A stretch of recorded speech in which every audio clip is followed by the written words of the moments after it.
kaibigan, sa araw na ito, inyong maririnig ang kwento na kapupulutan nyo ng aral sa buhay. Ito ang kasaysayan ni Castiel.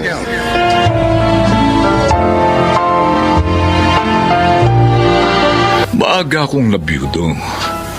At dahil sa hindi kami nabiyayaan ng anak ng una kong asawa, ay mag-isa lamang akong nabuhay for 30 years. Hindi na rin ako naghangad noon na mag-asawa ulit dahil para sa akin, si Erlinda lang ang una't huli kong mamahalin. Pero after 30 years, dumating sa buhay ko ang babaeng nagngangalang Roxanne. At siya ang muling nagbigay ng kulay sa aking buhay. Oh, Roxanne! Ay, sir, kayo po pala. Break time nyo na, di ba? O, ba't nagtatrabaho ka pa? Kasi po, sir, minabadali na po ito ni Sir Jonas. Kailangan na raw po itong matapos. Oh, ako lang bahala kay Jonas, ha? Alam kong ikaw ang pinakamasipag na empleyado ng factory.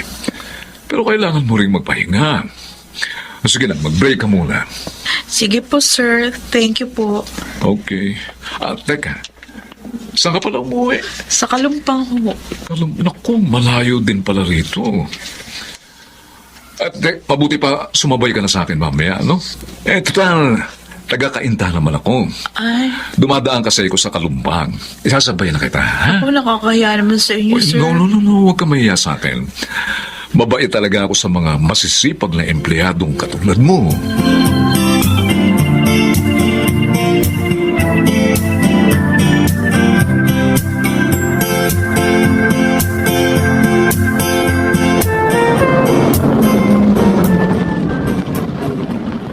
Roxanne! Ayos, Sir Castel. O, tayo na. Sakay ka na. Ihatid na kita sa inyo. Sige po, sir. Okay.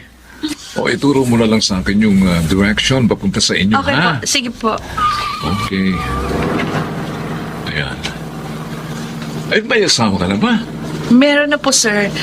Pero hindi po kami kasal. Ha? Meron po kami isang anak. Ilang taon na ba kayo nagsasama? 2 months pa lang po kami nagsasama. Okay. Anyway, birthday mo pala nung isang linggo. Naku, pasensya ka na kung hindi kita nabati, ha? So, belated happy birthday. Thank you po. Teka, ha?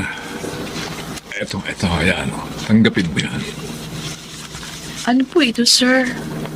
Regalo ko sa birthday mo. Talaga po? Buksan mo na. Ay, okay. Oh, sir. Bagong model yan ng smartphone. Opo. Nagustuhan mo ba? Opo, sir. Pero nakakaya naman po sa inyo. No. Actually, kulang pa yan sa kasipagang ipinakita mo sa trabaho mo. Ganun po ba? Thank you po. Alam mo, Roxanne, makita lang kitang masaya. Masaya na rin ako.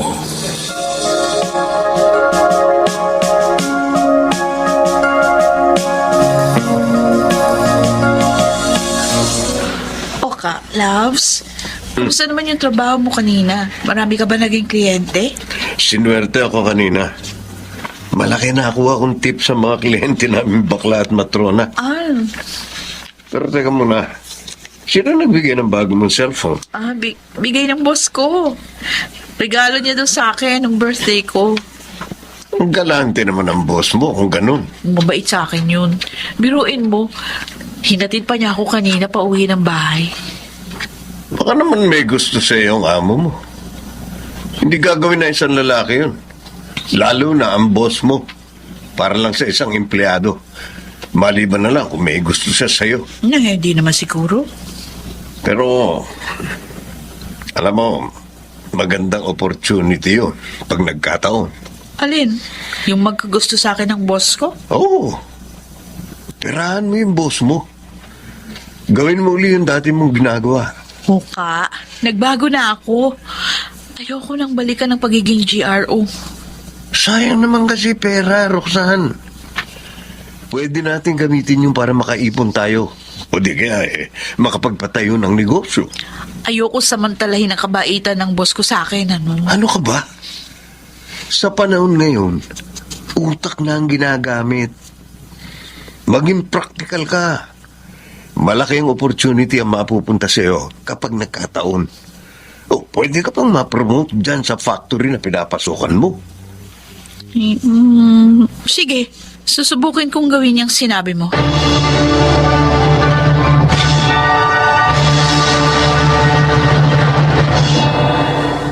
Napapansin ko, Castiel.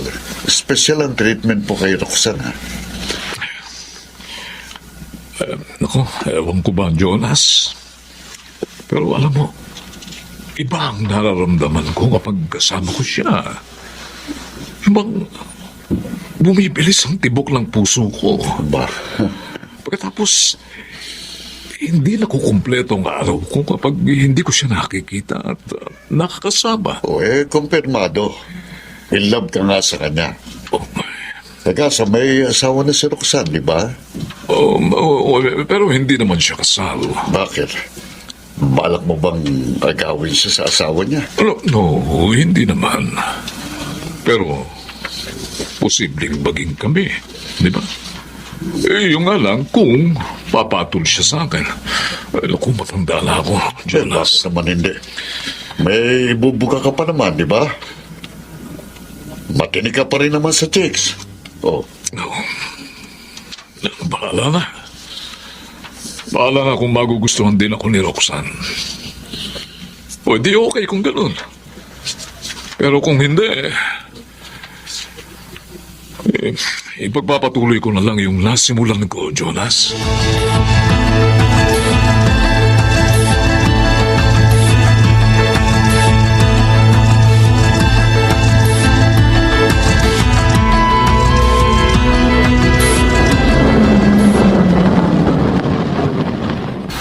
Okay, andito na tayo, Roxanne.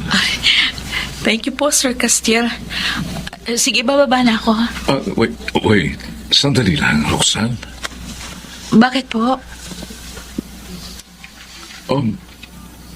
Ano ba ang nararamdaman mo kapag kasama mo ko? Okay naman. Masaya. Ang bait-bait niyo sa akin kasi. Kasi, alam mo, paano i-special ka sa akin? Ho? Ano ang ibig niyo sabihin? Parang nagkakagusto na ako sa'yo. Ho? Ang totoo, mahal na yata kita. Sir. I'm sorry, Roxanne. Kung na-upset ka sa sinabi ko, Hindi po. Ayos lang po. hindi ko lang kasi mapigilan ang nararamdaman ko para sa'yo. Nakakaya. Kalimutan mo na yung sinabi ko. Wala naman pong masama kung magsabi kayo ng totoo yung nararamdaman. Hindi ka ba nagagalit o nandidiri sa sinabi ko? Bakit naman ako magdidiri sa inyo? Ang gwapo-gwapo niyo. Mabait. Napakasipag. Sana nga, kayo na lang naging asawa ko eh. Roxanne? Sige na, sir. Lalabas na ako. Sige. Good night. Roxanne, si Dion may sakit. May pera ka ba, Oka? Dali na natin sa doktor ang bata. Wala akong pera. Ha? Ilang araw din akong tumigil sa pagkukulboy. Ikaw ba? Wala na akong pera. Binayad ko na lahat sa utang eh. Ano ba? Ano gagawin natin? Umutang ka na lang sa boss mo. Ano? Total, sabi mo, mabait naman siya. Sigurado, pahihiramin ka nun. Ay naku, nahiya ako. Pero, sige, susubukan ko. Basta para kay Dion, kakapalan ko ng mukha ko kay Sir Castiel.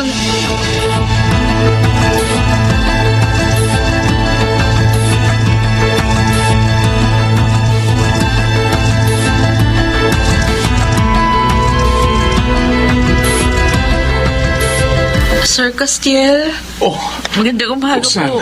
Halika. Pasok nga. Thank Oh, you. maupo ka. Thank you po. Sir, pasensya na kung naistorbo ko kayo. Wala yun, Roxanne. Kaya po ako pumunta dito para po humingi sana ng tulong sa inyo. Kasi yung anak ko po nasa ospital. Ganun ba? Ako po.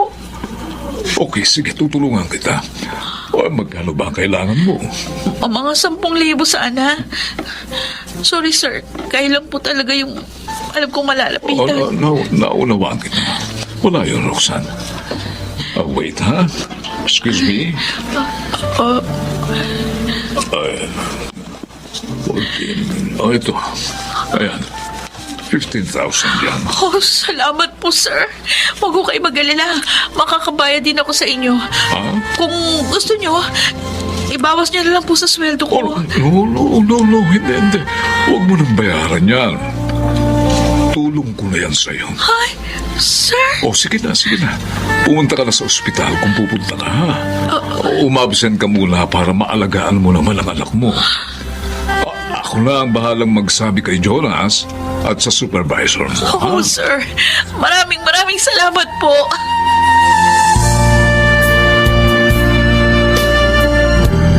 Ate Roxanne, buti dumating ka agad. Yung anak mo. Bakit, Beth? Ano nangyari kay Dion? Nakausap ko na ang doktor ni Dion. Oh. May findings na raw sila sa sakit ng anak mo. Ate, Ano? may cancer si Dion.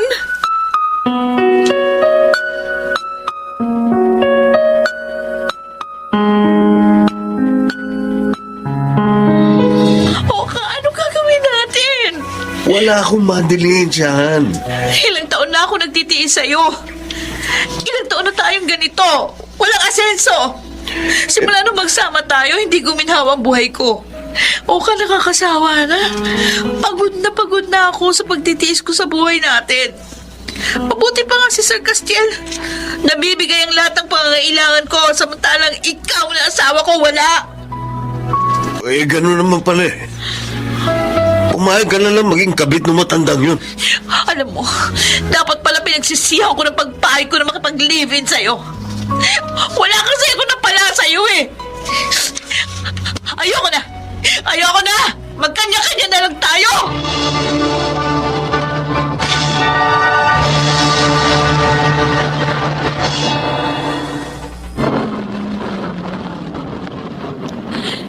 Narito na tayo. Roxanne,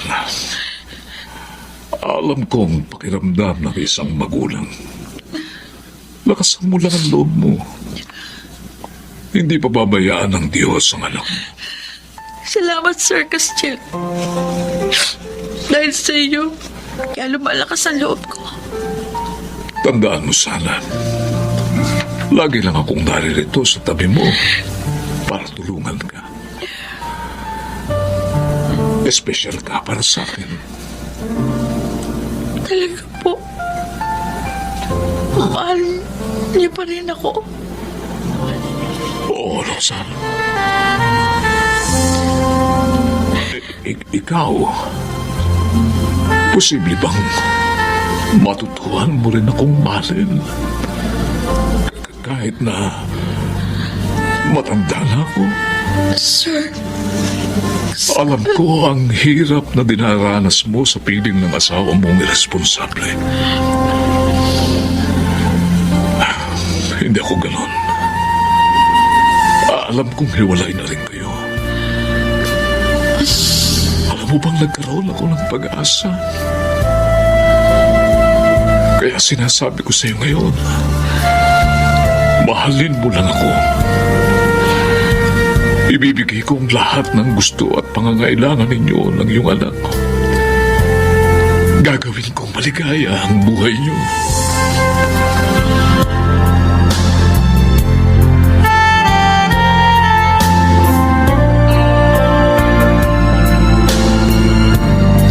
Talaga, Roxanne? Kayo na ng boss mo? oo, Mitch. Sinagot ko na si Castiel. Wow. Boyfriend ko na siya. Pero ang tanong, Ateng, mahal mo ba siya? Oo, nung una, aaminin ko, wala akong nararamdaman na special para sa kanya. Sinagot ko lang siya para matulungan niya ako sa pagpapagamot kay Dion. Ganon? Oo, pero Mitch, siya kasi yung tipo ng lalaki na madaling mahalin. Napakabait niya sa akin. Sincere. At palagi siyang nandiyan sa tabi ko para damayan ako. Hanggang sa, yun, unti-unti nang na-develop yung feelings ko para sa kanya. Kaya ngayon masasabi ko na rin na mahal ko na siya. Nakalimutan ko bigla si Oka nang dahil sa kanya. Siguro, hindi naging maganda ang intention ko sa kanya nung una. Pero ngayon, handa akong bumawi. Patutunayan ko kay Castiel na tama lang ang naging desisyon niyang mahalin ako.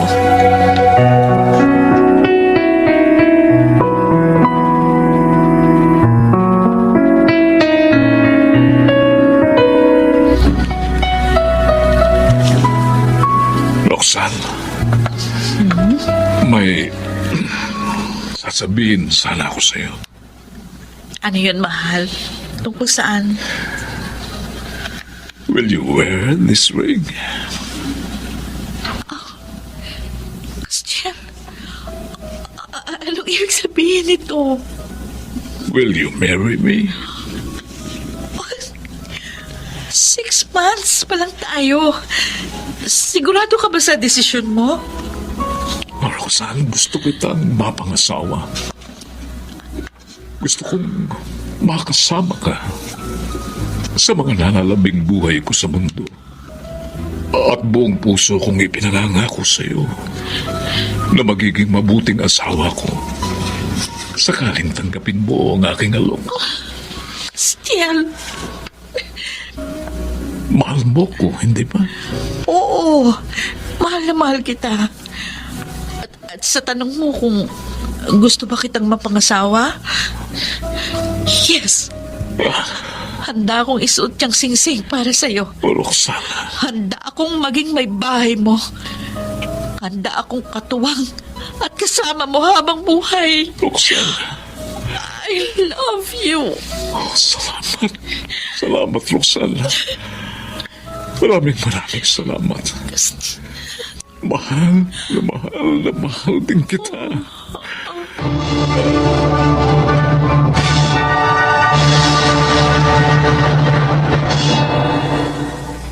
Hindi man naging maganda noong unang intensyon sa akin ni Roxanne, pero sa bandang huli, nagbago siya at bumawi sa akin sa pamamagitan ng pagmamahal ng tapat. Sa ngayon ay kasal na kami at masaya ako dahil buong puso niyang ginagampanan ang kanyang tungkulin bilang aking may bahay. Ako naman, ginagawa ko rin naman ang lahat para maging masaya siya sa aking piling. Ako si Castiel at ito ang aking buhay.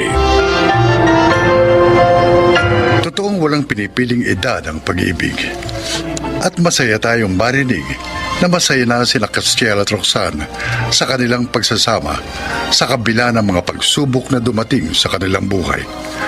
At kahit na maraming kilay ang napapataas sa mga ganitong klase ng relasyon, ay hindi nagpapatinag ang dalawa. Dahil sa pag-ibig, hindi mo na kailangang intindihin ang iniisip ng iba. Dahil ang mahalaga, mahal ninyo ang isa't isa. Mga nagsiganap, Rosana Villegas, Yunel Benamin, Jenaline de la Cruz, Phil Cruz, Susan Robles, at June Martin Legaspi sa papel ng Castiel.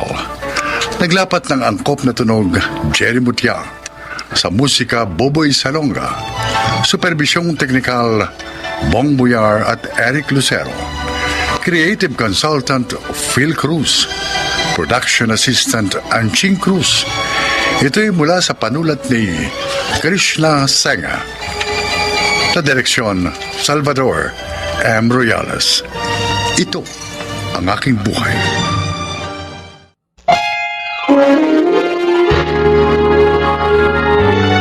Kauna-unahan sa Pilipinas. Manila Broadcasting Company. DZRH, member, kapisanan ng mga broadcaster ng Pilipinas.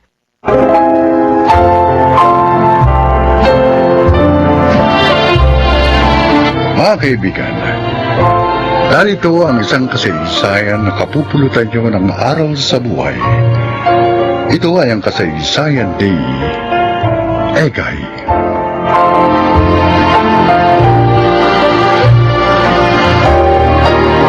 May minahal akong babae, si Abby. Ipinigay ko sa kanyang lahat. Ginawa ko siyang mundo ko.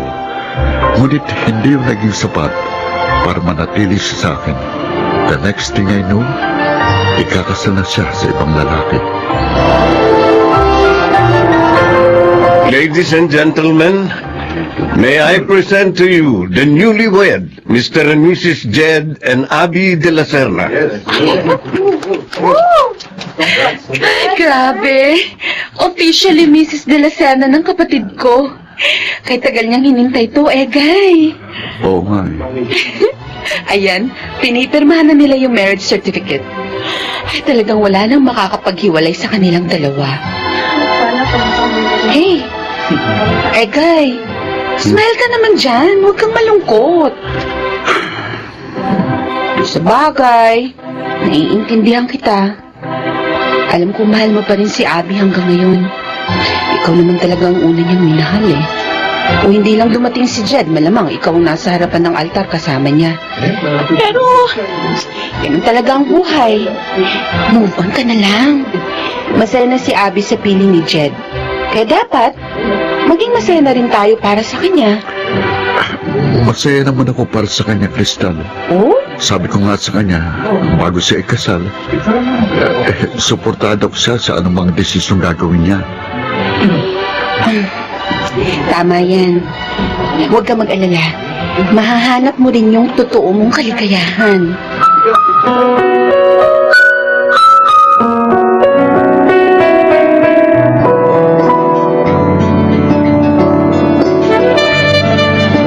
Congratulations, ha? Abby, Jed, Wow. Si Egay. Egay, akala ko hindi ka makaka-attend sa kasal namin. pwede ba namang hindi? Kaibigan kita. Ayoko mawala sa espesyal na araw mo. Salamat. Oh. Okay ka lang ba, Egay? Ha? Ayos lang ako, pare. So, saan ang honeymoon niyo? Sa Europe, inibuti namin ang ilang bansa tulad ng Austria, Hungary, Bulgaria, saka Greece. Wow, iba na talagang mayaman. Gusto ko lang naman kasing bigyan ng memorable honeymoon ng asawa ko. Kaya pinaghandaan ko talaga ito. Excited na ako, Jed. First time ko makakapunta sa Europe. Ay, siya nga pala, mahal ko. Lumapit na tayo sa iba pang guests, ha? Eh, guys, see you around, ha? Okay, Sandali lang, Jed. Ikaw na muna kumausap sa mga bisita natin. Kakausapin ko lang saglit si Egay. Okay, ilang minuto kayong mag-uusap? Give me 5 minutes. 5 minutes. Okay. Sige, maiwan ko muna kayong dalawa, ha? Ako na lang muna ang bahala sa ibang guests. Egay, I'm sorry. Sorry for what? I know, nasasaktan ka pa rin sa nangyari. Please, Abby. Huwag mo nang ipaalala sa akin yan. Sinusubukan ko nang mag-move on. Kaya nga, baka hindi na muna ako magpakita sa'yo after this. At saka, bakit ka pa hingi ng sorry sa akin? Parang ipinakita mo lang na nagsisisi ka sa pagpapakasal mo kay Jed. And I don't think so na nagsisisi ka sa ginawa mo. Ang sayo ng dalawa eh. Kaya para saan pang sorry mo? I just want to make sure na okay ka na. No, I'm not okay. But I'm going there. Anyway, thanks for the wedding invitation. At umattend ako ng kasal niyo. To show na handa ko nang tanggapin yung nangyari. Your presence is highly appreciated. Salamat na marami, Egay. Paano, Abi? Best wishes na lang. Enjoy your life with him. At kapag okay na ako 100%, I would consider na maging ninong sa anak ninyo.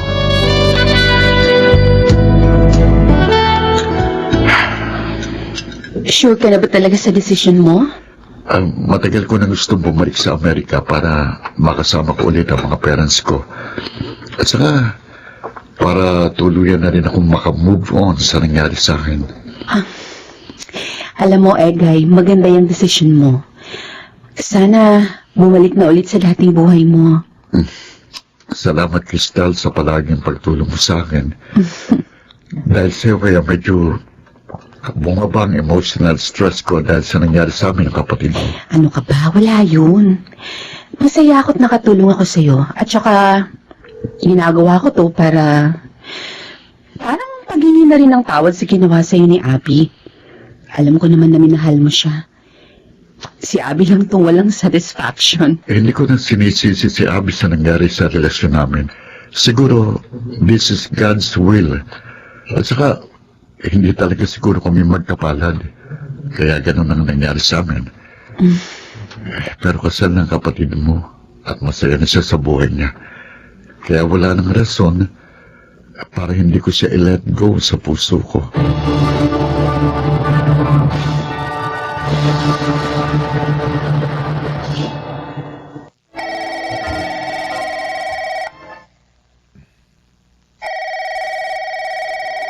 Hello? Crystal, Yes? Ako nga. Sino to? do you still remember me? Does Edgar Manansala still ring a bell? Oh, Egay! Grabe, hindi kita nabosesan, ha? Pasensya ka na. Wait! Ano, kumusta ka naman? Saan ka na? I'm here at Shuttle. Well, after 5 years, I'm planning to go home. Really? Oh, that's nice. Ikaw, Crystal, kumusta ka na? May asawa ka na? Wala pa rin. As in, single pa rin? Yeah, ganun talaga. Hindi ko pa rin makita si Mr. Right after 5 years. Pero okay lang. Maganda naman ang career ko. Oh, so, what made you decide na uuwi ka na ng Pilipinas? Well, I miss everything, including you. Oh, ganon? Pero good decision yan. Masaya ako't babalik ka na ng Pilipinas.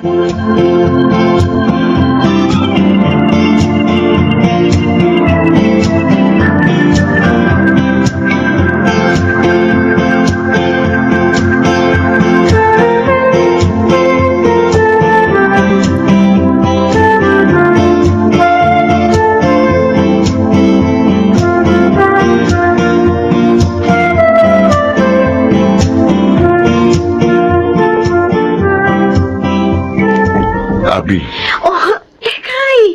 Ikaw pala. Umuwi ka na pala galing ng Amerika. At kumusta ka na? eto, okay lang. Ikaw, Okay lang. Pero nabigla ako sa pagdating mo dito, ha? Kanino mo nalaman ang address ng bahay ko? kanino pa ba? Edi sa half-sister mo? Ganun ba? Mabuti naman napasyal ka. Kala ko nakalimutan mo na ako. Pwede ba yun? Siyempre hindi. Kayo ni Crystal ang ilan lang sa mga kaibigan ko dito. Pero, curious lang ako, ha? Bakit ka umuwi? For sure, ang ganda-ganda na ng buhay mo dun sa Amerika. Well, hindi sa lahat ng pagkakataon niya masaya ako doon sa Amerika. Pero siyempre, hindi may iwasan na ma-miss mo yung lugar na kinalakihan mo. Babalik ka pa ba ng Amerika? Oo. So, nagbabakasyon ka lang pala dito. Hanggang kailan ka tatagal dito? Pinakamatagal na sigurong 6 months. Tapos kailangan kong bumalik ulit ng US to maintain my residency required for citizenship. Ganun ba? Abi, maraming naikwento sa akin si Crystal tungkol sa'yo. Ha? Talaga? Tulad ng, ano? Na hindi raw kayo magkaanak ng asawa mo. Hindi kami magkaanak ni Jed. Kasi may diferensya ang matris ko. Yun nga. Kaya nagluloko ang asawa mo. Huwag na natin yung pag-usapan. Kung niloloko ka na, bakit hindi mo pa siya hiwalayan? Hindi naman ganun kadali yun, Egay. Mag-asawa kami. At hindi lang kami basta nagsasama. Kasal kami. Bukod sa, mahal ko pa rin si Jet. Abi, you deserve someone better. Yung kaya kang mahalin at panindigan, kahit na may kakulangan sa pagkababae mo. Yung kaya kang tanggapin at respeto.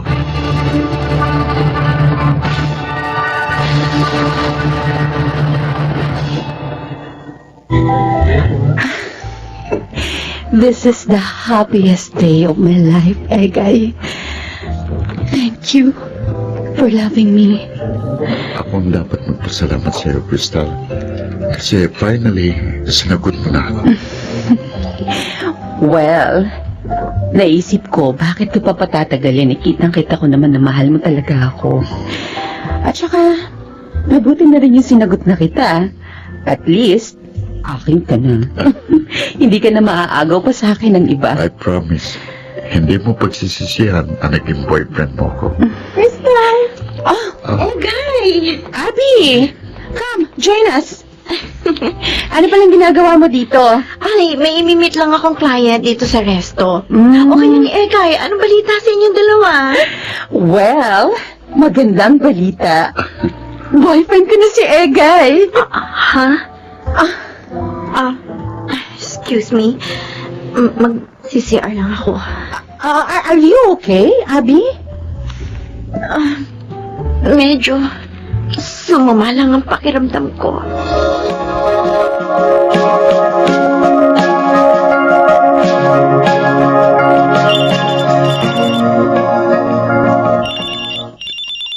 Hello? Abi, Egay? kumusta ka na?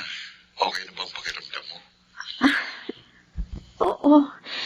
Mabuti na ang lagay ko. Pero, nalulungkot ako kasi mag-isa ako dito sa bahay. Ganun ba? Hintayin mo ko. Pupuntahan kita dyan. Hindi, wag na. May istorbo ka lang. At saka baka may bonding moments kayo ng girlfriend mo. Nandito na ako sa bahay. Day off ko kasi ngayon sa work. Si Krista naman, mamaya pang uwi nun. Ano? Pupuntahan kita dyan, ha? Hintayin mo ko. Sige, Egay. Ikaw ang bahala.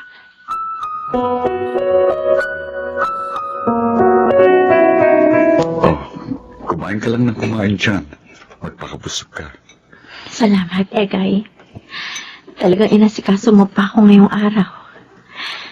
Sa bagay, palagi mo naman ginagawa ito sa akin. Basta't matiyak ko lang na maayos na ang ligay mo.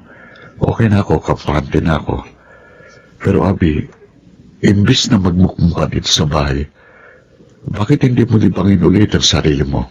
Lumapas ka.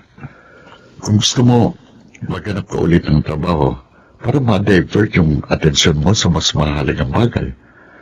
Kaysa naman sa panayang asa mong babalik si Jed sa'yo. Hindi na babalik si Jed. Hindi, Egay. Kahit pagbali-balik ka rin man ang mundo, asawa ko pa rin siya. At nararamdaman ko, babalik pa rin siya sa akin. Bakit ba sobrang mong mahal na mahal yang si Jed? Hindi ka na nga niya mahal, hindi ba? Hindi na nga asawang turing niya sa'yo eh. Tapos, eto ka pa rin. Abi, gumising ka sa kaibangan mo sa lalaking nun. Makinig ka sa akin. Hindi ka pinanganak para magdusa lang habang buhay. Kaya please, pakiusap. Hanggat hindi pa huling lahat. Hanggat nasa katinuan pa ang pag-iisip mo, kalimutan mo siya. Matuto kang i-let go ang mga bagay na matagal nang nawala sa'yo. Mabuti ka pa. Na-let go mo na yung mga bagay na nawala sa'yo noon. Hindi ko dapat sinabi sa yung huling sentence na sinabi ko kanina. Dahil kasi sa totoo lang, hindi ko pa na-let go ang nakaraan ko.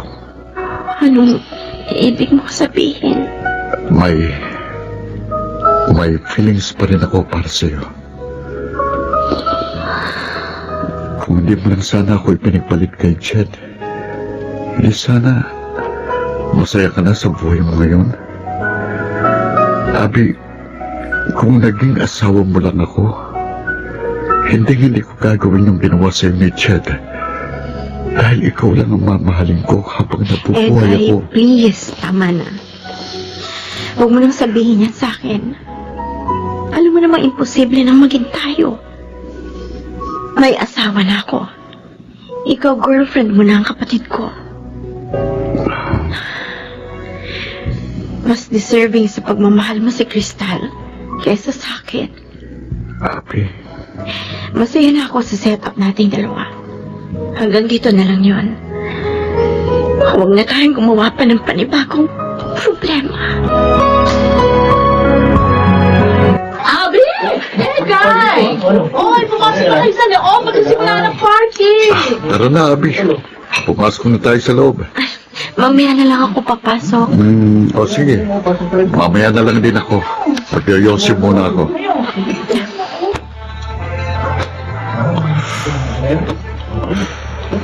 Siya nga pala. Nabalitaan kong balak niyo magpa-civil wedding sa susunod na linggo bago kayo bumalik ng Amerika sa June. Oo, para maisama ko na si Crystal at doon na kami manilahan. Magpapakasal ulit kami pagdating namin ng shuttle. Buti pa kayo. Masaya na. Ang totoo niyan, hindi buo ang kasiyahan ko. Kasi nararamdaman ko, mahal pa rin kita. Dapat siguro lumayo na ako ng tuluyan sa'yo. Kasi ayoko maranasan ng kapatid ko yung naranasan ko. Guy, ayokong lokohin mo si Crystal. Mahal na mahal ka niya. Kaya pakiusap.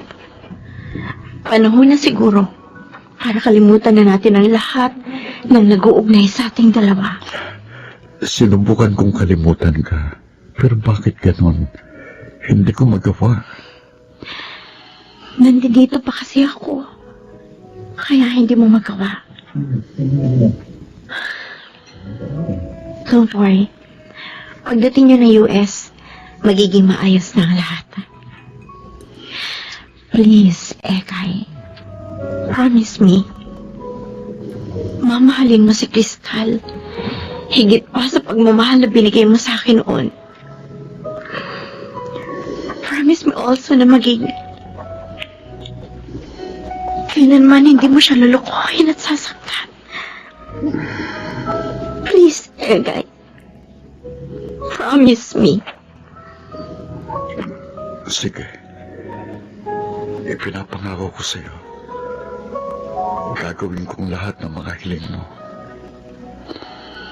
Salamat. Ipagdarasal ko na sana maging masaya ang pamilyang mabubuo ninyo.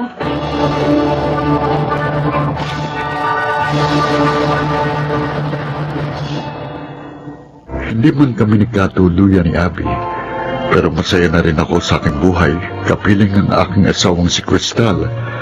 Mabuti talagang Panginoon kasi alam niya kung ano ang best para sa akin, at si Crystal yun. Ako si Egay, at ito ang aking buhay. Alam ng Diyos kung anong makabubuti sa buhay.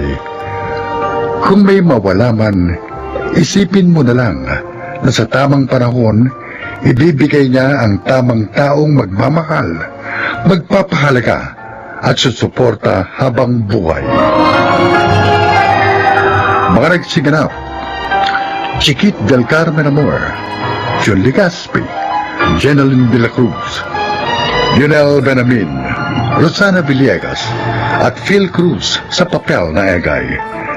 Naglapat ng angkop na tunog Jerry Mutiang, sa musika Boboy Salonga, supervisyong teknikal Eric Lucero at Bong Villar, creative consultant Phil Cruz, production assistant Archie Cruz. Ito'y mula sa panulat ni Krishna Senga, sa direksyon June Martin Legaspi at Maynard Landicho Jr. Ito ang aking buhay.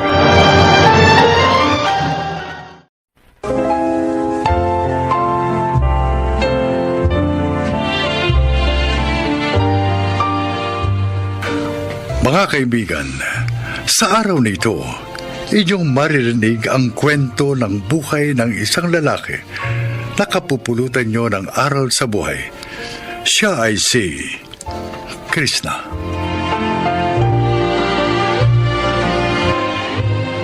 Simple lang akong mangarap. Ang gusto ko lang naman kasi yung maging masaya sa buhay. Hindi man ako maging mayaman, pero yung bang nakakakain ako 3 beses sa isang araw. Nabibili ko mga pangangailangan at gusto ko. Pero higit sa lahat, gusto kong maging successful sa aking tinahak na karir. Ang pagiging isang manunulat.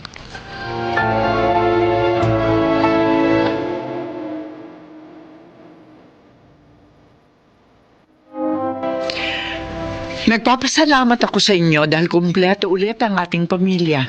Ngayong birthday ng papa nyo. Ma, hindi pa po tayo kompleto. Wala pa po si Krishna. Ha? Ganun ba? Ah, Opo. hindi ko napansin. Darating pa ba yun? Kanina pa siya dapat nandito. It is a matter of cold feet, Ate Fatima, kaya wala pang bunso natin. Sige, mag-celebrate na tayo kahit wala siya. Total, mukhang hindi na rin naman darating ang lalaki yan. Sir Ismael, Mamila, nandito na po si Sir Krishna. Ay, I'm sorry. Kung na-late ako ng dating. Inabutan kasi ako ng rush hour kaya traffic papunta rito eh. Alas 4 ang usapan, Krishna. Kung umalis ka ng maaga, hindi ka aabutan ng traffic. Pasensya na, Kuya Elmar. Marami lang kasi akong tinapos na trabaho. May trabaho ka pala, Krishna? Hindi namin alam yun. May mga writing jobs ako. Writing jobs na part-time lang. Halos walang pinagkaiba yun sa pagiging unemployed. Hindi ako unemployed kasi kumikita ako sa ginagawa ko. Pero hindi stable ang kita mo. Hindi katulad ng mga kapatid mo na halos kumikita ng halos 100,000 kada buwan. Wala pong kaso sa akin yun pa. Kahit na 10 to 15,000 lang ang kita ko kada buwan. Ang mahalaga, nabubuhay ko pong sarili ko. Oh, nakaka-disappoint ka, Krishna. Sa lahat ng anak ko, ikaw ang walang pangarap. Masaya ka na sa pagiging mababa. Huwag ka sanang magagalit sa amin, anak.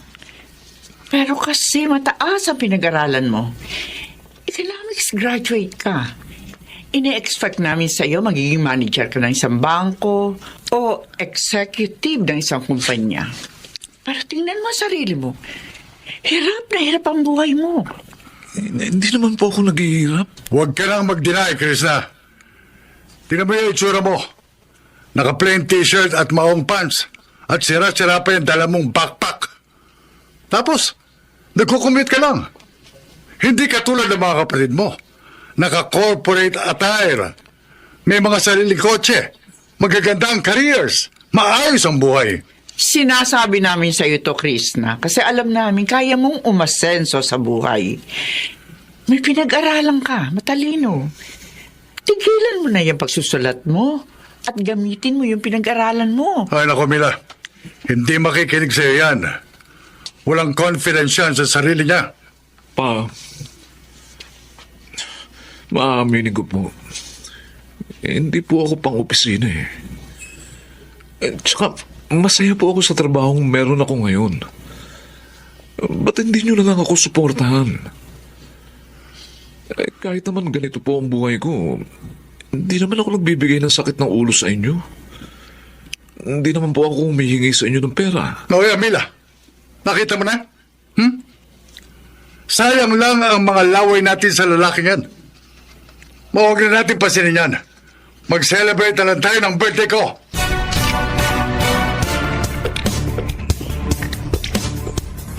Krishna? Oh, bakit hindi mo pa ibigay kay Papa yung dala mong regalo? Nahiya ako, Ate Sara eh. Hindi kasi kamahalan ng regalo ko. Alam mo na, yan lang ang nakayanan ko. Pero at least, may regalo ka. Naalala mo si Papa. Huwag kang mahihiya. Kasi ibibigay mo naman to ng tao sa puso mo. Ate, pakibigay na lang kay Papa, ha? Kasi kung ako pa ang magbibigay, siguradong makakarinig lang ako sa kanya ng masasakit na salita.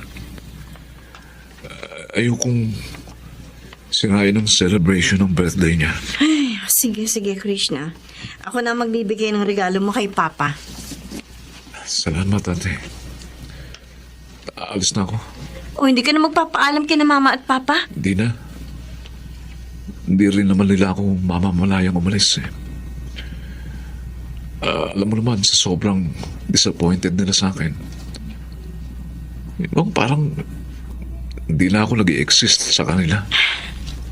Pagpasensyahan mo na lang sila kung gano'n na lang ang tingin nila sa'yo. Basta ako, ano man ang desisyon mo sa buhay, susuportahan kita. Buti ka pa, Ate Sara. Suportado mo ako. Hindi katulad nila, Kuya Elmar at Ate Fatima na parang ang liit ang tingin nila sa akin. Payo ko sa'yo, Krishna. Ipagpatuloy mo lang yung pangarap mo. Malay natin, magbunga ng maganda yung paghihirap mo. At sa ating magkakapatid, ikaw lang, Krishna, ang hindi umasa sa ating mga magulang. Dahil sa pagsusulat mo, ikaw ang nagpaaral sa sarili mo. Oh, doon pa lang, may ipagmamalaki ka na. Basta tol, naniniwala ako sa kakayahan mo. Huwag kang susuko.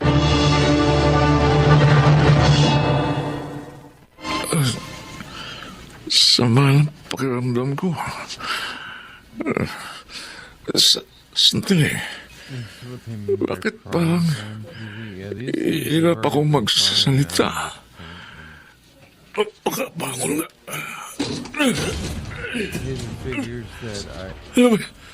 Ano ba itong nangyayari sa akin?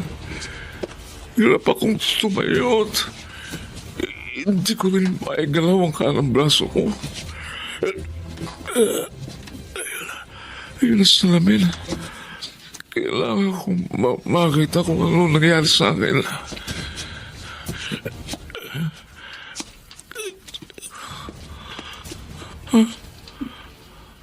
Diyos ko. Nangiwi ang mukha ko. Hindi ko masyadong maigalaw, halos kalahati ng katawan ko. O Diyos ko. Ano ba itong nangyayari sa akin?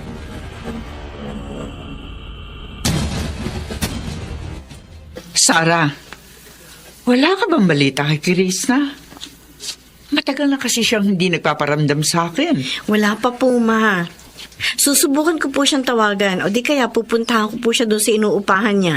Mabuti pa nga, Sarah. Ay, ano na kaya? Ay, naku, Mila. Huwag kang masyadong mag-alala dyan sa bunso mo. Anong huwag mag-alala? Magtatatlong linggo na siyang walang paramdam sa atin. Yung anak mo, Ismael, baka may nangyaring masama sa kanya. Hindi naman nakikinig ang bunso mo sa mga pangaral natin eh. Kaya bakit pa natin siya pag-aaksaya ng panahon? Ismael, anak pa rin natin si Krishna. Kahit na paminsan-minsan matigas ang ulo niya. Ngayon ko na po pupuntahan si Krishna sa bahay niya, Ma. Hindi ko kasi siya makontak sa phone eh. Mabuti pa nga, Sarah. Tapos, balitaan mo agad kami, ha? Pag nakausap mo ng kapatid mo. Opo.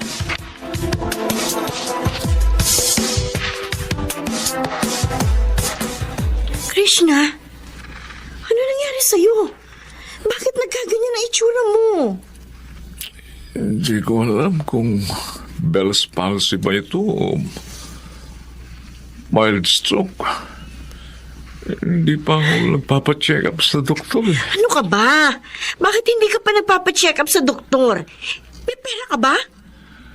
Ate, sapat lang sa pagkain at iba pang gastusin ang pera ko.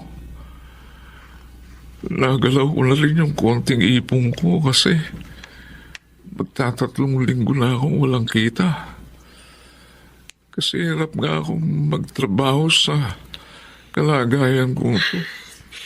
Sige, magbihis ka. Dadalhin kita sa ospital.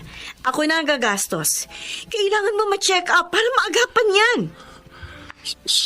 Salamat, Ate Sara.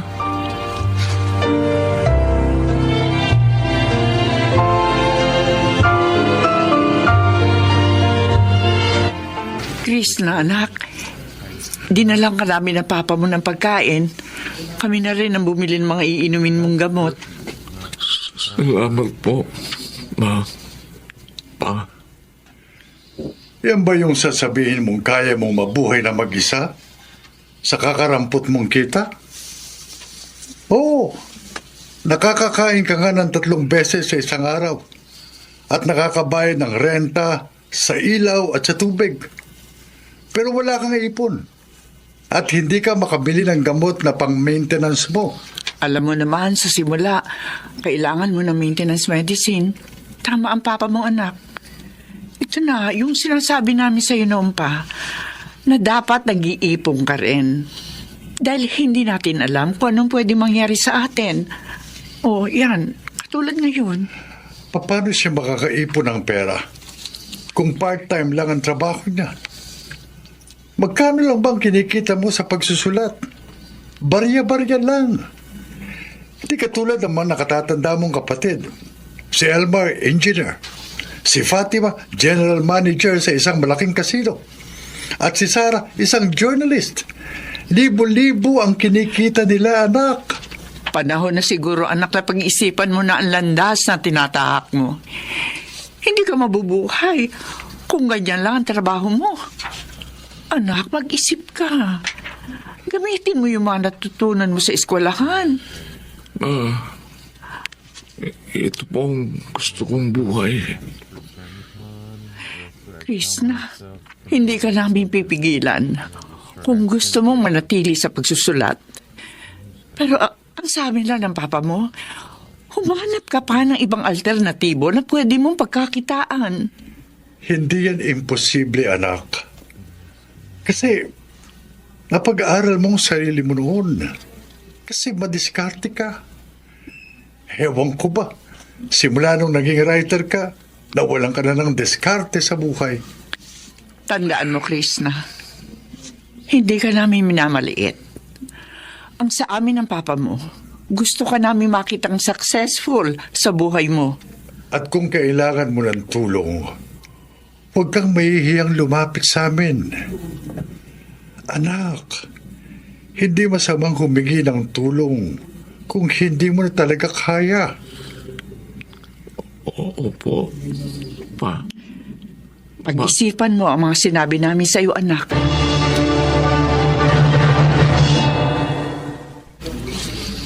Ba, mukhang mapera ka ngayon, bunso ah. Oo nga. Nilibre mo pa kami dito sa mamahaling restaurant. Alam ko hindi kayo makapaniwala na ililibre ko kayong 3 sa ganitong kamahal na restaurant. Well, it's my birthday naman kaya wala namang kaso kung gumastos ako ng malaki. Pero, baka naman, Krishna, pagkatapos nito wala ka ng pera. Don't worry. Marami kong naging writing gigs this past few months. Besides, malaki-laki naman yung kinikita ko sa online selling. Eto, nakakaipon naman ako ng malaki. Good to hear that. At least matutuwa si na mama at papa sa nangyayari ngayon sa buhay mo. Alam nyo, nitong mga nakaraang buwan, I faced a lot of challenges. At naging mas matatag ako dahil dun. And I realized na mahalaga talagang mag-invest para sa future. At yun ang ginagawa ko ngayon. Tumatanda na rin kasi ako eh. Para pag dumating na ako sa retirement age, stable pa rin ang buhay ko. Tama yan, Krishna. We're so proud of you. Me too. Congrats, bunso. You made it!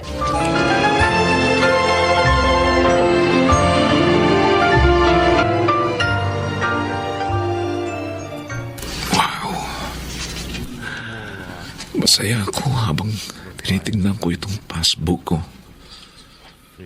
For the last 5 months, nakaipon ako ng almost 300,000 pesos. Thank you, Lord. Pero hindi ako titigil. Kailangan ko pang mapalago ang perang ito. Panahon na para gamitin ang mga napag-aralan ko. I will use my money sa pag-invest sa foreign exchange trading. Alam ko, malaking kikitain ko ron. Sino kaya tumatawag? Si Mama pala. Sagutin ko muna. Hello, Ma. Pasensya na, Buristorbo kita. Ang papa mo kasi. Bakit po? Ano pong nangyari kay Papa? Na-stroke ang papa mo. Sinugod namin siya ngayon sa ospital. Ano po?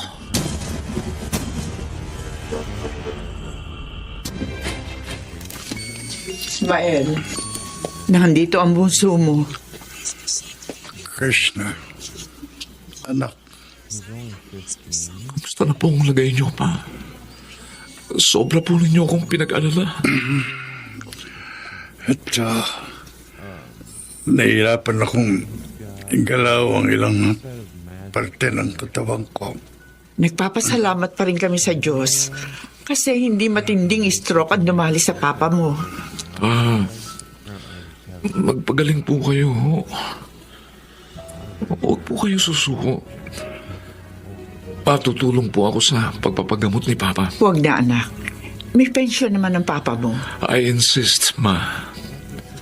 Ilaan nyo na lang po sa ibang bagay yung pensyon ni Papa. Gusto ko pong makatulong sa inyo. Pero anak, baka mahirapan ka. Don't worry. Kaya ko po. Malaki naman po naipon ko, kaya makatutulong po ako sa mga gastusin nyo, lalo na sa mga gamot. Salamat, anak. Alam mo, Krishna, nagpapasalamat din kami ng papa mo kasi nagkakaroon na ng direksyon ng buhay mo. Dahil po yun sa mga aral na ibinigay nyo sa akin. Mga ginagamit ko po yun ngayon para umasenso ang buhay ko. Pasensya ka na, Krishna, anak. Kung minsan, namamaliit kita. Pa, wala na po sa akin yun. Dahil po doon, kaya binalik ko po yung tiwala at diskarte sa sarili ko. Basta, anak, palagi mong tatandaan, proud kami sa iyo. Nagsimula ako sa mababa. Pero ngayon, unti-unti na akong umaangat sa buhay. Samantala, hindi ako umalis sa pagsusulat. Dahil mahal ko talaga ito eh. Pero hinati ko na ang oras ko. Bukod sa pagsusulat, naging business-minded din ako. Yes, itinuloy ko ang pagpasok sa investing of foreign exchange trading. Nagsama-sama din kaming magkakapatid para itayo ang aming grocery business. At ang mga parents ko, eto, masaya pa rin dahil sa success na natatamo naming magkapatid. Siguro, ang moral lessons ng aking kwento, una, magtiwala ka sa iyong sarili. Pangalawa, matutong dumiskarte. At huwag ka rin magpapaapekto sa mga taong pilit kang ibinababa. At kung makarinig ka naman ng komento o kritisismo sa iyong buhay, huwag mong mamasamayin yun. Pag-aralan mong mabuti. Dahil sa uli, magagamit mo yun para umasenso ka sa buhay. Ito po si Krishna, isang manunulat at negosyante. At ito po ang aking buhay.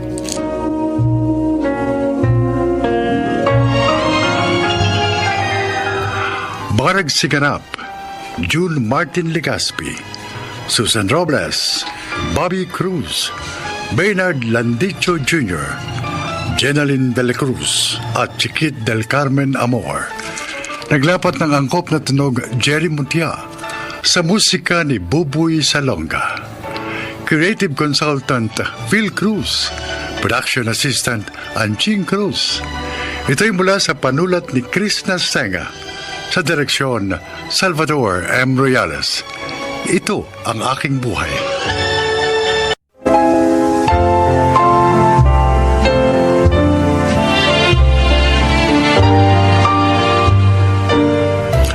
Mga kaibigan, pakinggan po natin ngayon ang isa pang natatanging kasaysayan na ilalahad sa atin ni Tobal.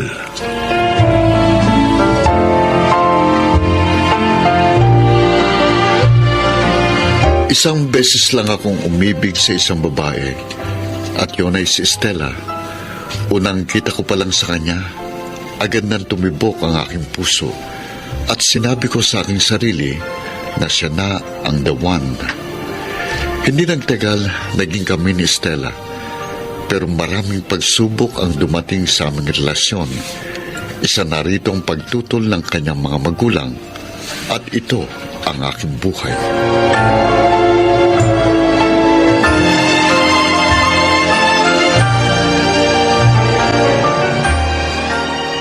Tobal, Stella, akala ko hindi ka na darating. kaya ako dumating para personal na makipag-break sa'yo. Ano?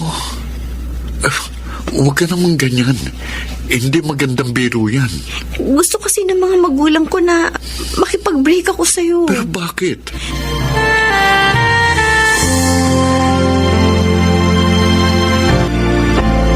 Stella, Tobal, anong ginagawa mo dito sa Mandawi? gusto lang kitang kumustahin. Pero huwag kang mag-alala. Hindi kita guguluhin sa pag-aaral mo. Namiss kita. Ako rin.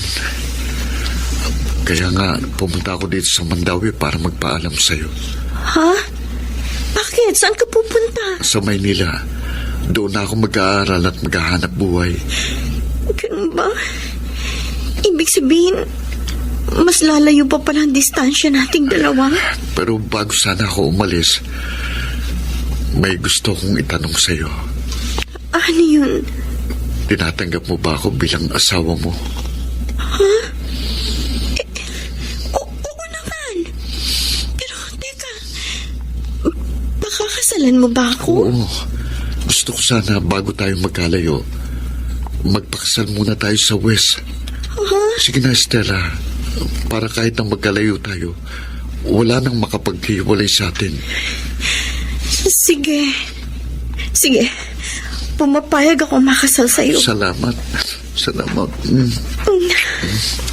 Basta pangako ko sa'yo. Babalikan din kagad kita oras na makatapos na ako ng aking pag-aaral. At ipinangangako ko, magiging mabuting asawa din ako sa'yo.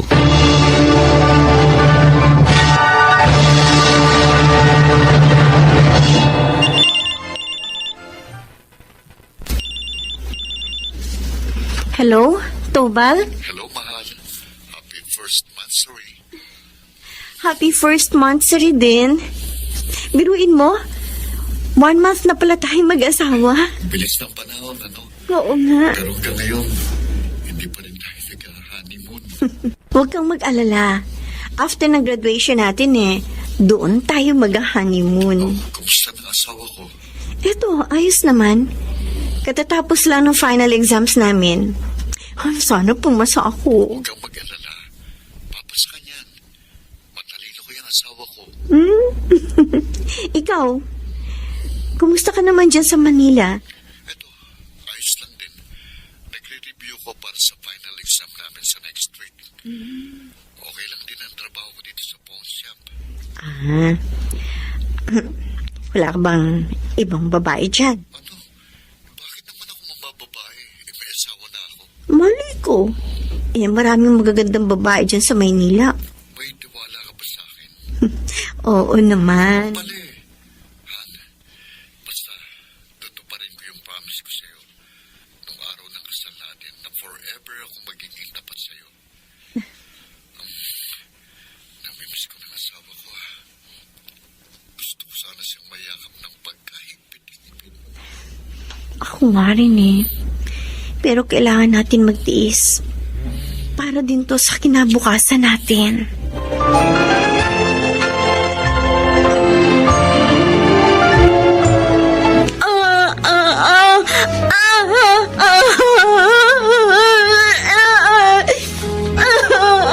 Ay, Ate Stella, huwag mong pilitin magsalita kung hindi mo kaya.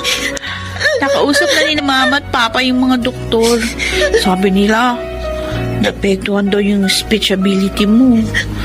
Hindi ka na raw makakapagsalita. Huwag ka na umiyak.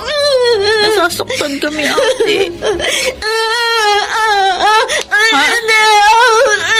Bakit?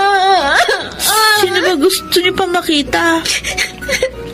Si Kuya Tobal po ba? Kung ganun, tama ako.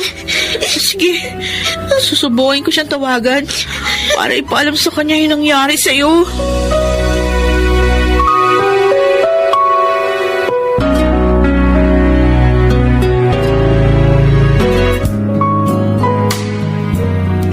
Stella, anak. Tara, maghapunan na tayo. Anak, bakit? Teka, brown envelope? Bakit? Oo, sige. Bubuksan ko. Stella, ano ito? Marriage contract niyo nito, ba? Ano? Ang ibig sabihin? Mag-asawa na kayong dalawa? Pero Stella, bakit mo naman ginawa ito sa amin? Alam mo naman, ayaw namin sa lalaking yon. Pero bakit sinuway mo pa rin kami? Nasaan ang lalaking yon? Kung asawa ka na niya, dapat tinutulungan ka niya ngayon. Gusto mong huwag nang sabihin kay Tobal yung nangyari sa'yo? Pero bakit?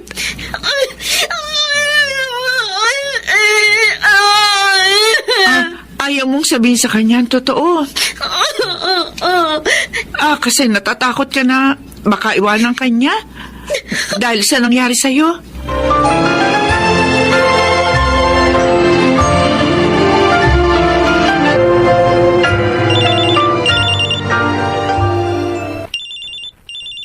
Hello? Kuya Tobal? Hello? Si Wendy to. Wendy, bakit nasa si Stella? Tawag ako ng tawag pero nire-reject lang niya ako. Ano ba nangyayari dyan? Bakit ayaw niya akong kausapin? May problema si Ate Stella. Ano po kasi, na-aksidente siya. Ano? Kumusta ba siya? Ayos na po. Pero kuya, kasi dahil dun sa nangyaring aksidente sa kanya, hindi maigalaw ni ate yung kalahati niyang katawan. Tapos, hindi na siya nakakapagsalita. Wendy, alam niyo ba na kasal kami ni Stella? Oo. Ano kuya? Paninindigan mo ba yung asawa mo?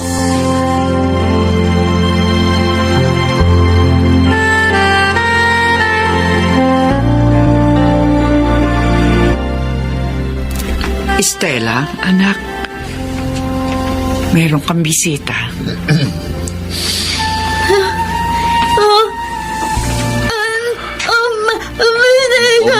Mahal. Huwag ka nang umiyak. Stella, sa pagkakataong ito,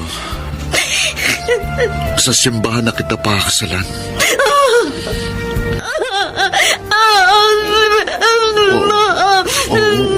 Walang nagbago sa pagmamahal ko sa'yo. Tanggap kita kahit ano pang itsura mo. Kahit ano pang kapansanan mo ngayon. Nandito ko para tulungan ka. Para alagaan ka. Para paglingkuran ka.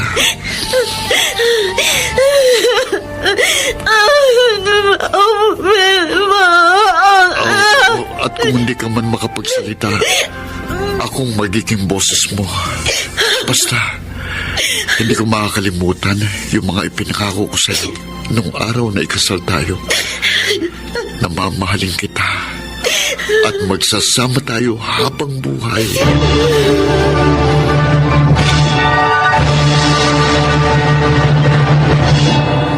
Ang pag-ibig ay parang ginto. Kapag totoo, hindi kumukupas. Ganon ang pagmamahal ko sa aking asawang si Stella. Lumipas ang 10 taon masaya pa rin kami sa buhay at buo kong ipinagmamalaki na pinagsisilbihan ko ang aking asawa ng buong tapat. Samantala, pagtitinda ng barbecue sa tapat ng aming bahay ang pinagkukunan namin ng kabuhayan sa ngayon. At salamat sa Diyos, nakakaraos kami sa araw-araw. Hindi ko kailangan ng maranyang buhay dahil para sa akin, ang makasama ko ang aking asawa sa araw-araw ay sapat na para sa akin. Ito po si Tobal, mapagmahal na asawa, at ito ang aking buhay.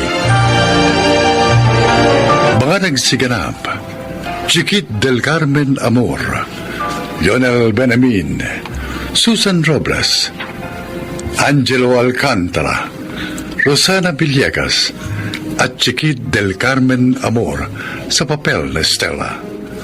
Naglapat ng angkop na tunog, Jenny Mutia, sa musika ni Buboy Salonga. Supervisyong teknikal, Eric Lucero at Bong Muyar. Creative Consultant, Phil Cruz.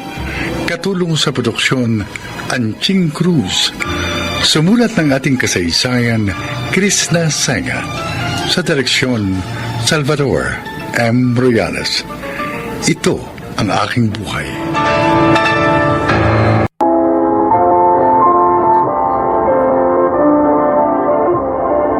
Mga kaibigan, sa araw na ito, inyong maririnig ang kwento ng isang ina na nahulog sa tukso ng pera at bitag ng masasamang hangarin. Siya ay si Erlinda. Marami ako insecurity sa buhay. Kung kaya may gusto akong patunayan sa ibang tao. Siguro nga isang malaking dahilan yon. Kaya hindi ko na rin nagawang patakbuhin ng maayos ang aking buhay. Masyado kasi ako nawili sa maling diskarte sa pagkita ng pera. Pati mga anak ko, nadamay.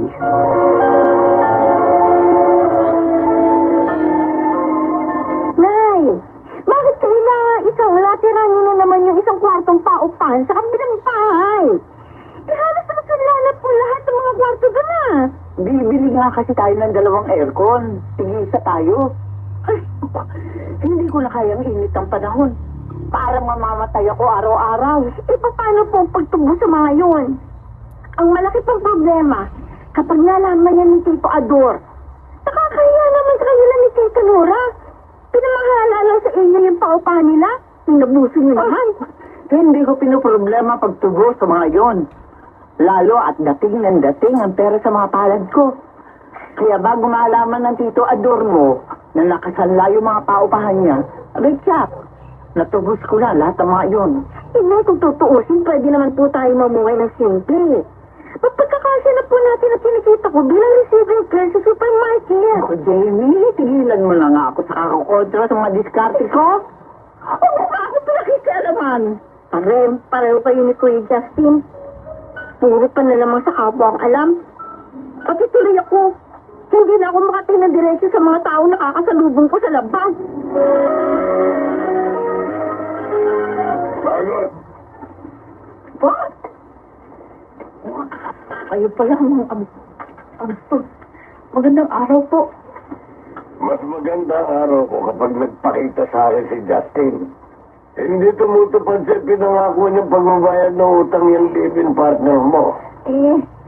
Sa maniwala po kayo sa hindi. Halos hindi po umuwi sa tinutuluyan namin si Justin. Hindi ko nga po alam kung saan nagpupunta yung tao yun. Isa lang ang masasabi ko, ha? Kapag hindi pa siya nakipag-usap tungkol sa atraso na sa akin, pasasabugin ko ang buo niya. Isang bala lang ang katapat niya. Buti naman, sumipot ka rito, Justin. Ang daming naniningil sa'yo rito. Halos buong barangay, nautangan mo na yata. Pati ako, ginugulo eh. Ay, relakan ka mo sila. Patataan ba't mababayaran ko rin sila? Lalo na't may ibababa na namang cash assistant sa barangay. Oh? Uy, oh. Sali mo ko riyan, ha? Lista mo pangalan ko. Oo naman, Nay. Ano na lang ang silbi ko bilang barangay treasurer? Kung hindi ko kayo ilinista ni na Margot, Pati na rin si Jamie. Abay, dapat lang sa dami ng utang mo sa akin, dapat lang ako makinabang sa mga kinukurat mo sa barangay. Don't worry, Nay. Hanggat nakapwesto ako sa barangay, mananagana ka sa akin. Pero wag mo nang uulitin na nagpapunta ka na ibang tao sa barangay para kunin yung ayuda ko. Dahil kapag ginawa mo ulit yun, hindi ka na makatutuntong sa bahay na ito. Kumusta, Margot? Nakakuha ka na ba ng mga daming na ililista kong beneficiary sa darating na bagong cash assistant? Oo. Ito nga, kinukumpleto ko nga yung mga address na gagamitin nila rito. Mga taga-ibang barangay kasi sila, kaya kailangan address ng mga taga-rito yung gagamitin nila. Sige. Hihintayin ko nung makumpleto mo yung mga listahan na yan. Para matrabaho na namin agad yan ni Justin. Oo. Basta liwanagin mo rin sa mga tao na yan, ha? Na 500 piso lang ang ipaparte natin sa kanila sa kabuuang 4,000 pisong ayuda. Uy, kuya ha? Huwag na huwag mo ililista ang pangalan ko sa barangay para gamitin sa cash assistance sa ipamimili nyo, ha? Oh, anong problema doon? Kahit hindi ka naman sumipot doon, pwede ko naman kunin yung pera dahil kapatid kita. Madidiskarte ko isang nagbibigay ng pera. Bakit mo kasi ayaw mo intindihin na ayoko maging bahagi ng korupsyon na ginagawa mo sa barangay? Kung si inaenganyo mo, dahil sa kalokohan mo, wag ako. Pwede ba, Jamie? Huwag mo nang pahabayin itong usapang ito. Kung ayaw mo, hindi wag. Hindi naman talaga sa'yo mapupunta ang pera. Dahil dami ka lang din. Tapos! Hanggang kailan ka ba magiging ganit sa pera, kuya? Hanggang lulong ka pa rin sa pangangarera mo? Sa pag-online sabong mo? Hanggang isang araw, matuklasan mo na lang na wala ka na rin dignidad dahil ang perang para sa mahirap natin ka barangay. Binubulsa mo!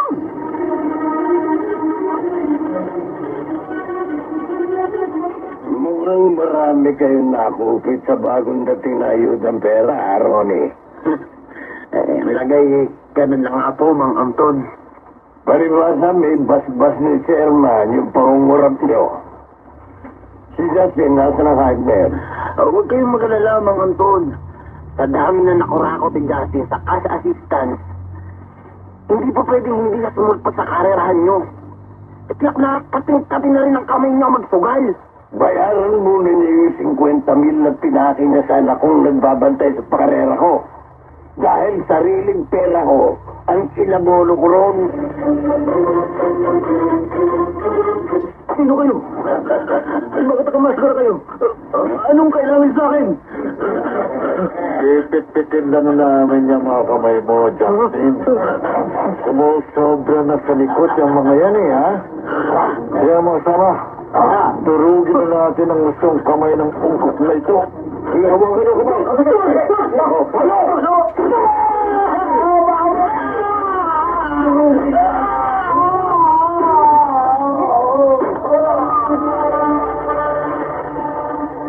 Nay, ang sakit ng mga kamay ko. Hindi ko maigalaw. Anong maigagalaw mo yan halos dinurog ng mga tao umatake sa'yo yung kamay mo. Paglabas ko dito sa ospital, magbabayad sa akin kung sino ng mga hayop na yun. May isa ka pang mas malaking problema, Justin. Nagkakagulo sa barangay ngayon. Sumugo doon yung mga taong kinuha ni Margot sa dami para kumulekta ng ayuda. Hindi pa na ibinigay ni Margot yung usapan ni Manda kada taong kausap niya. Ano?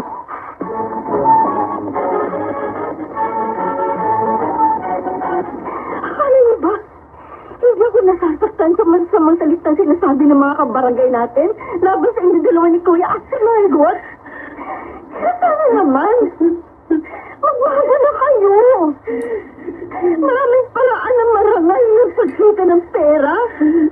Natatakot ako sa kahinat na ng buhay namin ngayon, Jamie. Lalo na't buntis pala ako. Nitong buwan ko lang na ito nakumpirma. Ayusin ang buhay niyo. Dahil magkakaanak na kayo. Ngayon, hindi na mga sarili ninyo responsibilidad ninyo. Sinampahan na pala kayo ng kaso sa pagnanakaw ng pera. Dapat ay nakalaan sa mahihirap na naapektuhan ng pandemya. Hindi po nauunawa ng mga paulit-ulit na paalala sa akin ni Jamie, Inay. Nakinig lang ako sa kanya sa simula pa lang. O naman, tatanggap ko lang mantik. Galing sa Tito Adorno. Ipagagawa raw nila yung bahay paupahan nila. Kaya kailangan maabisuhan yung mga nangungupahan magsilipat na. Paano kung gagawin yun? Nakasang lang tira lahat ang parte doon.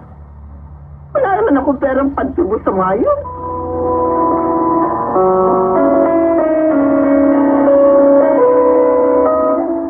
Jamie,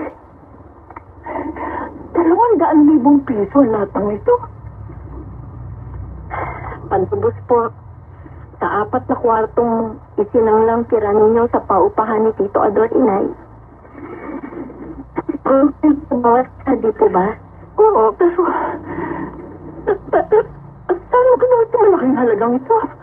Ipon ko po yan. Bawat bonus na nakukuha ko sa kumpanya, hindi ko po ginagastos.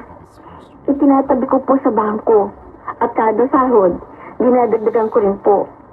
Kaya lumaki ng ganyan. Anak, salamat. Maraming salamat. Napakabuti mo natin sa akin. Sa kabila ng mga pagkakamali ko. Sana naman po, nagkaroon na kayo ng leksyon sa mga malinay ng pagdedesisyon sa buhay, Nay. Mas masarap pong mamuhay ng marangal. Lalo na. At galing sa ating mga pagsisikap. Oo, anak. Mula ngayon, makukontento na ako sa mga bagay na mayroon ako. Lalo na, napakapalad ko sa pagkakaroon ng isang anak na katulad mo. Alam ko, isang mahabang proseso ang pagbabago. Pero pinagdadali yun ng mga taong gumagamay sa atin upang hindi na muli pa lumiko ng landas. Si Justin, si Margot at ako. Binigyan kami na nasa itaas ng San Jamie na mamahalin kami sa kabila ng aming mga kakulangan. Itutuwid kami sa kabila ng aming mga kamalian. Ako si Arlinda at ito ang aking buhay. Sa buhay, ang pagiging kontento ay kakambal ng kaligayahan. Kaakibat din ito ng tagumpay at isang buhay na may dangal. Ito ang aking buhay.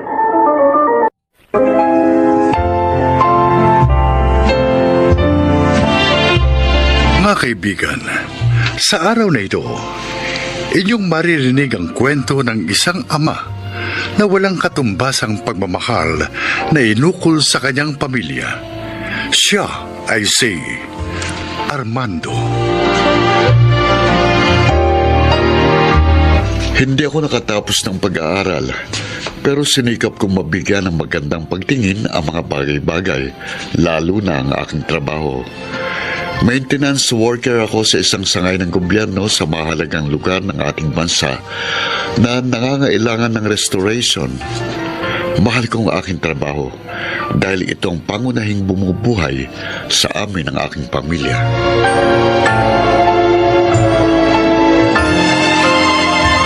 Mga kasama, tanghalian na! Mang Armando! Bumaba ka na dyan sa pwesto mo. Tara, kumain na po tayo. Ikaw talaga, Bito. Ang aga mong nangangalampag para kumain, ah. 10 minuto pa bago ang lunch break natin. Naduduling na po kasi ako sa gutom. Kaya tara na po. Ilalatag ko na ang kartong paglalapagan ng mga baon natin. Palibasa. Itong lempo na naman ang baon mo. Kaya kain ka na talaga. Huwag kang mag-alala. May dala akong manibalang na kamatis na masarap i-partner dyan. Yun no, malutong na kamatis na ginayat. Plus lechong liyapo at kanin. Sarap! Kaya dalian mo na, Mang Armando. Tunggots na po talaga ako. Oo, eto na nga, oh. Naguhugas na ako ng mga kamay sa gripo. Magdasal muna tayo ng pasalamat sa nasa itaas bago kumain, ha? Hindi yung basta sasaba ka na lang kagad ng suburian.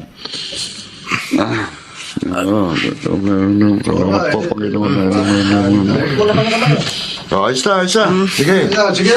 Ang tagal na rin po pala ninyong maintenance worker ng agency, Mang Armando.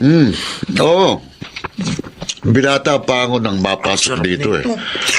Nagkaasawa na ako at nagkaanak. Nandito pa rin ako. Hindi po kayo tumatanggi? Kahit na sa malayong lugar kayo madestino?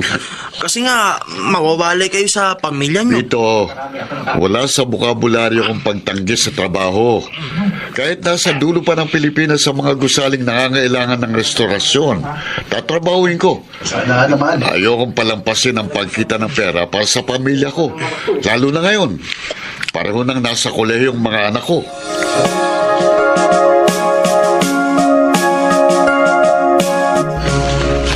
Hoy, bakit nag-log out ka kaagad ng email mo?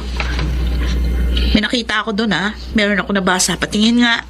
Ayan ka na naman, ate. Nakikialam ka na naman sa buhay ko. Nabasa ko, bagsak ka sa zoology subject. Ay, ano ngayon? Susumbong mo ako kay Itay. Bakit naman kasi kukuha-kuha ka ng biology? Hindi mo naman pala kayang panindigan. Yung professor ko kaya may problema. Matanda na nga.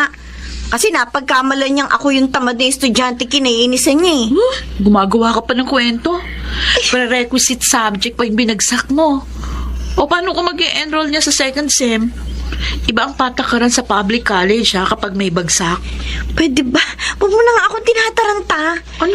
Nag-iisip naman ako ng paraan, okay? Hindi naman kita tinataranta. Pinaalalahanan lang kita. Halos butot balat na si Itay sa katatrabaho para lang makapag-aral tayo. Tapos, yan pa igaganti mo.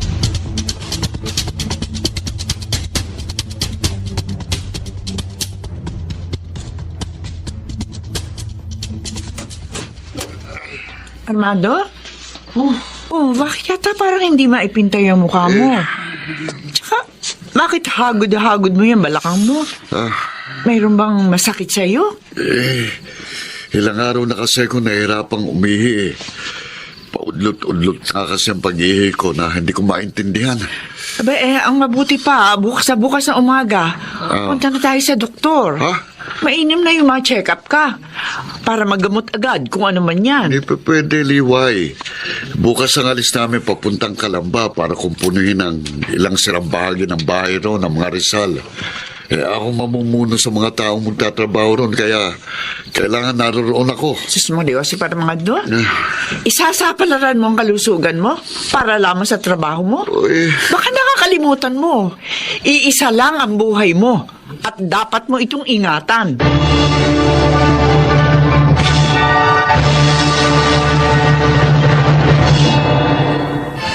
Mga sintomas ng prostate cancer ang mga nararamdaman mo. Pero mas makatitiyak tayo.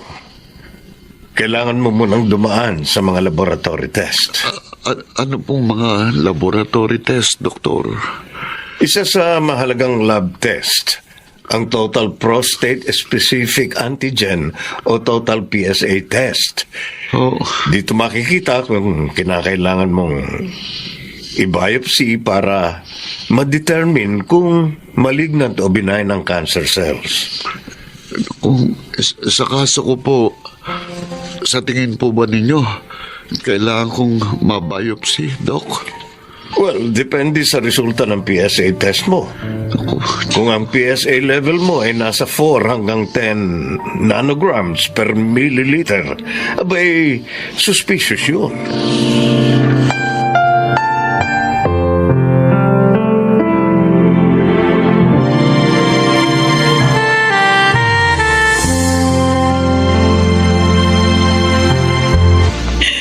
Sa prostate cancer ang itay niyo. Yun ang lumabas sa kanyang biopsy. Kaya kailangan niya maoperahan. Pero saan po tayo kukuha ng pera para sa operasyon ng Itay? Mabuti nga at may isang hospital dito sa Maynila na nagbibigay ng libreng operasyon sa prostate cancer. Napakalaking tulong, no? Kahit papaano.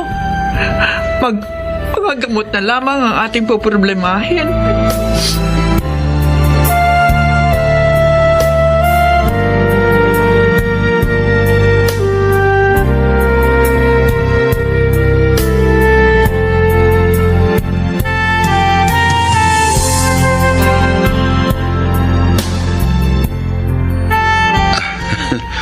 Siguradong gagaling na ako kagad. Kasi nga, dinalaw ako ng paborito kong anak. Huwag na nga ako nistirin dyan, Tay. Alam na alam ko naman po si Ate Amor ang paborito ninyong anak eh. Hindi. Ikaw ang paborito kong anak. Dahil ikaw palaging isinasama ko sa aking mga dalangin. Na sana, gabayan ka lagi ng nasa itaas sa tamang pagdedesisyon, lalo na sa pag-aaral mo. Tay naman eh. Kinukonsensya pa ako. Totoo yun. Ikaw palaging laman ng aking mga dasal, anak. Pwede naman po ninyo akong pagalitan. Ang gusto ko, ayusin mong pag-aaral mo sa pagkakataong ito, ha? Tandaan mo, ikaw ang gagawa ng sarili mong kapalaran. Opo, Tay. Pangako po. Mag-aaral na po akong mabuti sa susunod na semester. Pahalagahan ko na po ang pag-aaral ko.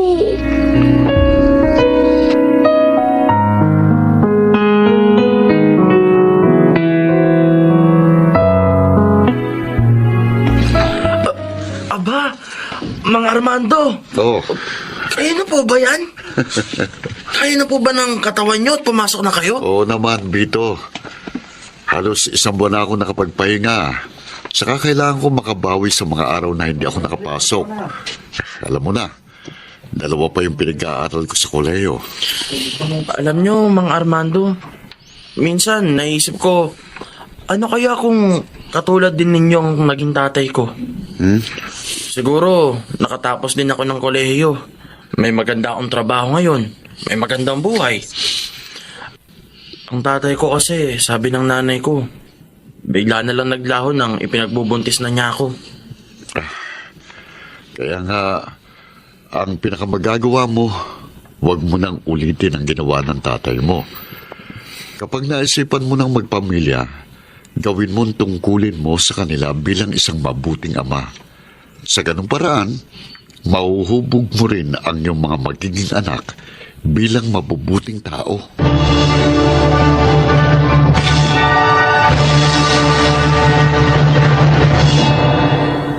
Ipinagmamalaki kong ang lakas ko bilang isang ama ay sa pamilya ko nagmumula. May munti mga pagkabigo sa panig ni Jasmine. Wala pa rin akong hiling na dalangin kundi ang kanyang kabutihan. Nakahanda pa rin akong gampanan ang aking responsibilidad at pananagutan. Ako si Armando, isang ama, at ito ang aking buhay. Kaloob ng nasa itaas ang isang pamilya, tulad ng pagkakaloob din ng isang hindi matutularang haligi ng tahanan na ang pagsisikap ay nakalaan para sa mga mahal sa buhay. Mga nagsiganap, Angelo Alcantara, Lionel Benjamin, Susan Robles, Rosana Villegas, Chiquit del Carmen Amor, at Phil Cruz sa papel na Armando. Naglapat ng angkop na tunog Jerry Mutia, sa musika ni Buboy Salonga, supervisyong teknikal Eric Lucero at Bong Muyar, creative consultant Phil Cruz, production assistant Anching Cruz. Ito'y mula sa panulat ni Sel Barlam, sa direksyon Salvador M. Royales. Ito ang aking buhay.